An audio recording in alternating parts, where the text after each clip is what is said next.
Britain সফরে ছিলেন মার্কিন প্রেসিডেন্ট ডোনাল্ড ট্রাম্প। যুক্তরাজ্যের চেকার্স থেকে লন্ডনের পথে রওনা হন ফার্স্ট লেডি মিলেনিয়া ট্রাম্পকে সঙ্গে নিয়ে।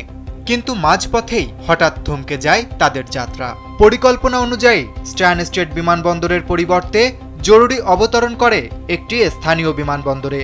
মুহূর্তের মধ্যে তৎপর হয়ে ওঠে নিরাপত্তা বাহিনী। জরুরি অবতরণের কারণে প্রেসিডেন্টের সময়সূচিও বদলে যায়। গন্তব্যে পৌঁছাতে দেরি হয় প্রায় ২০ মিনিট। তবে হোয়াইট হাউস তখনও বিলম্বের কারণ খোলাসা করেনি। ঘটনার পরপরই ট্রাম্পকে দেখা যায় সাংবাদিকদের সঙ্গে রসিকতা করতে। হেসে বললেন, আশা করি সবাই এয়ারফোর্স ওয়ানে করে নিরাপদে ফিরবেন, কারণ আমি ওই ফ্লাইটেই আছি।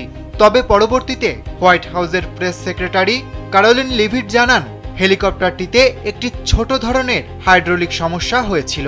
অতিরিক্ত সতর্কতার অংশ হিসেবেই পাইলটরা স্ট্যানস্টেডে যাওয়ার বদলে নিকটবর্তী বিমানবন্দরে জরুরি অবতরণ করেন।